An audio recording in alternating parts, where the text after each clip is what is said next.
నేను శ్రీకాకుళం ప్రభుత్వంలో పనిచేస్తున్నప్పుడు ఒక అమ్మాయి నేర్చుకుంటూ ఇంట్లో కూర్చుంటే మా కానిస్టేబుల్కి ఆ అమ్మాయి తెలుసు.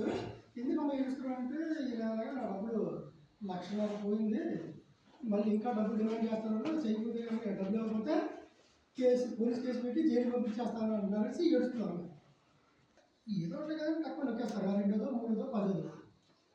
ఇక్కడ తేడా పెద్ద ఏమన్నా ఫుల్ స్టాప్ చిన్న తేడా ఉంటుంది. ఫుల్ స్టాప్ పూర్తిగా చేసినా కూడా మీకు అందులో 90% రావాల్సింది 70% వచ్చింది.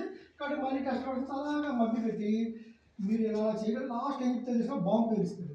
ఏంటి, మీరు ఈ టెస్ట్లో ఇలాగా తప్పు చేశారు, తప్పు చేయడం వల్ల మా కంపెనీకి 50 కోట్లు లాస్ వచ్చిందంట.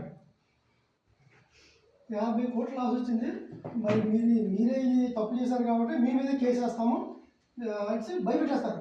కాబట్టి మీరు 10 లక్షలు చెల్లించమంటారు. వీళ్ళు ఇప్పుడు వాళ్ళేమో జాబ్కి పిలిచింది వాళ్ళే కదా, తిరిగి 10 లక్షలు కట్టండి లేదంటే పోలీస్ కేసు పెడతారు. పోలీస్ కేసు అంటే ఏంటంటే మేము కన్సిడర్ చేస్తామంట. ఈ అమ్మాయి భయపడి 50,000 కట్టేసింది.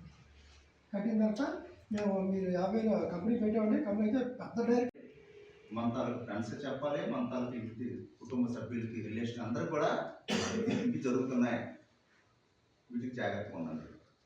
కొంతమంది ఎడ్యుకేషన్ లేని వాళ్ళు అర్థమైందా, వాళ్ళకి ఎడ్యుకేట్ చేయాలి.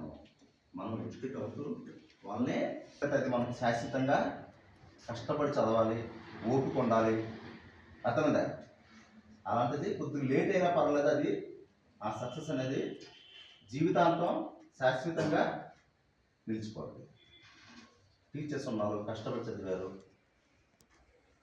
ఇప్పుడు ఉన్నదాంతో సంతృప్తి చెందాలి. అర్థమైందా, ఇంకొద్ది నెక్స్ట్ దానికి ప్రయత్నించాలి. ప్రయత్నం అనేది అది కాదు కదా సమస్య పరిష్కారం. సో ప్రయత్నం చేయాలి. థామస్ ఆల్వా ఎడిసన్ తెలుసా, బల్బులు కొనుక్కున్నాడు ఎవరు? ఎన్నోసార్లు ఓడిపోయాడు.